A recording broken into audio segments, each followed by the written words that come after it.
Carlos Bravo, regidor. Oye, ayer nos íbamos a ir a comer y yo quedé mal porque tenía un tema ahí de trabajo que me lo impidió.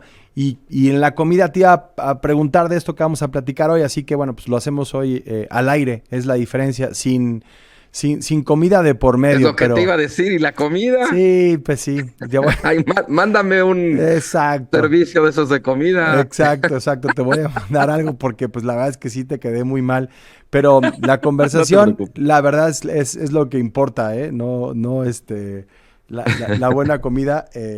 Y preguntarte, este asunto de Adán Augusto López Hernández, yo decía anoche en tercer grado que para mí marca un antes y un después para el movimiento del que forma parte, para esa llamada cuarta transformación, porque me parece que va a demostrar si han generado o no anticuerpos frente a la corrupción o si los va a terminar matando esta enfermedad que prometieron erradicar, que es la enfermedad de la impunidad.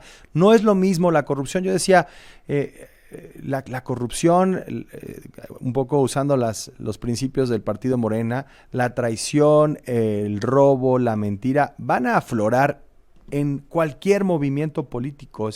Es una ilusión, es absurdo pensar que un movimiento político, aunque diga que es parte de sus principios fundacionales, está blindado de esta posibilidad.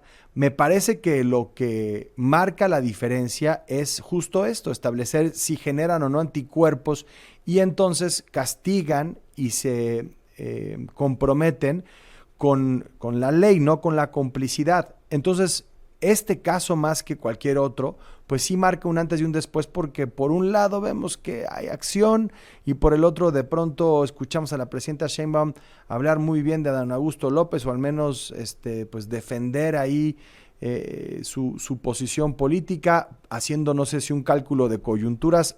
Tú cuéntanos cómo lo ves, Carlos.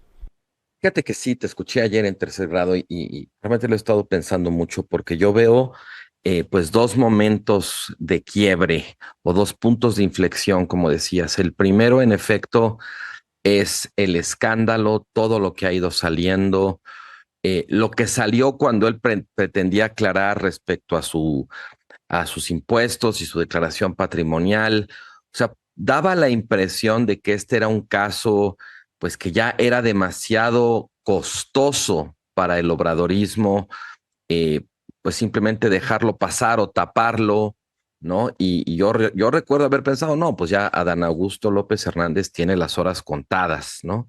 Incluso si tarda en caer como coordinador de Morena en el Senado, de todas maneras ya es una persona, ya es un zombie, ¿sabes? Como un muerto viviente. Pero entre ayer y hoy, fíjate que esa impresión me ha cambiado y siento que después de ese primer punto de inflexión, que fue que ha sido el golpe de las revelaciones y el mal manejo que tuvo Adán Augusto al respecto, empiezo a sentir que hay otro punto de inflexión en el sentido contrario. Primero, como bien dices, porque yo había visto a la presidenta muy cuidadosa, casi te diría que quirúrgica, en el afán, por un lado, pues de no salir a defenderlo, pero al mismo tiempo de no decir nada que pudiera dañarlo, ¿no? Había esta suerte como de calculada frialdad de la presidenta, con frases como siguen las investigaciones, no vamos a encubrir a nadie, y luego otras frases como que pues eso no me toca a mí que lo aclare el senador, ¿no? O sea, como decía mi columna del martes en el Heraldo, ni lo abrazaba ni lo empujaba, se esforzaba sobre todo por no tocarlo, ¿no? Y para mí eso daba la impresión de que lo que quería la presidenta era dejarlo caer por su propio peso.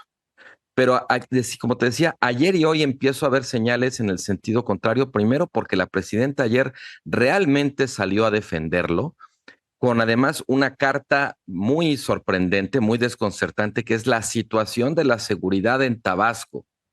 O sea, en el sector que encabezaba Hernán Bermúdez Requena, diciendo, no, pues hubo muy buenos resultados de seguridad durante el sexenio de Adán Augusto, cosa que sabemos que es muy engañosa porque pues sí, cuando un cártel se vuelve predominante, ya no necesita recurrir a la violencia para afirmar su control. Entonces es perfectamente factible que haya bajado la violencia en Tabasco, pero eso no quiere decir que el Estado recuperó el control del territorio. Al contrario, puede significar lo opuesto, que un cártel se hizo el control del territorio y en esa medida bajó la violencia. Al experto que le preguntes en materia de seguridad es lo que te va a decir y la presidenta debería saberlo. Sí. Luego, además, hoy, en la mañanera de hoy, la presidenta dijo que ya por favor ya no le estén preguntando del tema de Adán Augusto, claramente ya se fastidió. Y ayer mismo, en una cosa que creo que la prensa ha recuperado, pues quizá como chusca o como absurda, pero que pues no deja de comunicar también, porque en esta cosa todo comunica. El propio senador que debería estar o muy preocupado por su situación o muy ocupado en atender y en maniobrar políticamente frente a la comparecencia del secretario de Hacienda, pues lo vimos ahí tan quitado de la pena mirando el fútbol en plena sesión. Sí, El sí, sí. mensaje que manda con eso es, pues aquí estoy sentado, ni siquiera tengo que trabajar y háganle como quieran, ¿no? Sí, mira, que justo eso me llamó la atención a partir de las propias declaraciones de Adán Augusto López en estos últimos días diciendo que es un operador político muy eficaz para la cuarta transformación y que él, pues, o sea, tiene un valor extraordinario, ¿no? Para el movimiento. Y entonces me pongo a ver y lo veo viendo el fútbol y viendo el béisbol y ahí en ese asunto y de pronto sale una reforma de la ley de amparo en un sentido que no le parece adecuado a la presidenta. Ujú. Y dice, pues entonces tendrá que verse este asunto en la Cámara de Diputados. Esto pasó en las últimas horas. Entonces, pues si se está vendiendo a don Augusto López diciendo, mira, a mí no me pueden tocar porque soy un operador sumamente importante para la cuarta transformación, y luego la presidenta sale a decir, oye, no me operaste la ley de amparo que mandé como yo la necesitaba o como me parece que debe de ir, pues entonces ¿para quién está operando? Pues sí, es que, ¿sabes qué? Yo veía ¿Para a la Tabasco presidenta. será? Claro, no. La presidenta estaba muy hecha para adelante, yo creo, en este cálculo de dejarlo caer por su propio peso, pero es claro que no cayó, que hubo fuerzas que lo apuntalaron, que hubo un cálculo de decir, no, los beneficios que nos reporta Dan Augusto aquí adentro son mayores que el costo de tenerlo aquí, ¿no? O también, pues no nos queremos echar el pleito de quitarlo porque uno, pues hay que ver a quién ponemos y dos, pues él ya dio la señal de que no se va a ir por las buenas, ¿no? A mí me parece que esto sí es una señal de que contra lo que ha sido la narrativa predominante desde la tribuna oficialista, la presidenta no es tan fuerte ni tan poderosa como sus bienquerientes quisieran. Es cierto que la del obradorismo es una coalición con mucho poder, pero ese poder no es necesariamente o de manera automática de la presidenta. Y volviendo a lo que decías en tu intervención primera, Enrique, que me pareció muy importante sobre los anticuerpos, fíjate que lo que yo me temo es que en Morena ya se generaron muchos anticuerpos, pero no contra la corrupción, sino contra la rendición de cuentas, contra la exigencia de honestidad y contra la propia, digamos, contra el propio escándalo. O sea, hay un escándalo aquí, pero es un escándalo también que en las filas del partido que ha hecho de la moralidad su bandera, lo que esté pasando es que la presidenta se ve impotente frente a una figura que debería estar desprestigiada a más no poder y haber ya abandonado esa posición como Adán Augusto. Ahí, Enrique, no sé si coincidas, yo veo el trabajo de muchos anticuerpos, no más que no son los anticuerpos que nosotros quisiéramos. Sí, pues yo creo que hace mucho tiempo el movimiento, o al menos su fundador, eligió de qué lado quiere estar cuando hablamos de corrupción, de ley.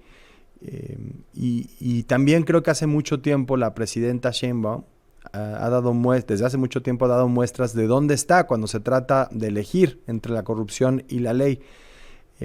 Y ahora parece, O sea, y no voy a dejarlo así en el abstracto. O sea, López Obrador, cada vez que tuvo la oportunidad de mostrar en dónde estaba parado, pues estuvo parado del lado de la complicidad. Ahí está Segalmex, ahí están muchísimos otros ejemplos. Y lo que vamos conociendo de su círculo más cercano, el caso de Dan Augusto López, el caso de Rocío Nale, el caso de Rubén Rocha, el caso de Américo Villarreal, el caso de sus hijos, etcétera, etcétera, etcétera, etcétera, de su exsecretario de la Marina. Particular, sí. El particular, o sea, la lista es interminable. No paramos, claro. Y la presidenta, pues tiene otra trayectoria, ¿no? Cuando se dieron casos de corrupción, me parece que fue implacable y actuó del lado de la ley. En esa tensión, en ese choque de trenes, ¿en dónde va a caer el gobierno de Claudia Sheinbaum? Y en donde caerá su legado y el futuro de la Cuarta Transformación. A eso me refería ayer, con que lo que está en juego no es nada más la credibilidad, la reputación de los individuos, sino de todo el movimiento. Sí, pues es que Claudia Sheinbaum no gobierna sola. Yo me acuerdo cuando empezó que la principal preocupación era que López Obrador no le iba a dejar gobernar. Yo pensaba entonces y pienso ahora que el problema es ¿y cómo va a gobernar ella con López Obrador? Sí, con las salvaguardas que le pone en la fiscalía, exacto, que le pone en el Congreso, que le pone aquí y allá, pues qué tema. Carlos Bravo, regidor, te mando un fuerte abrazo, te debo una comida. Otro para ti, Enrique, buenas tardes. Muy buenas.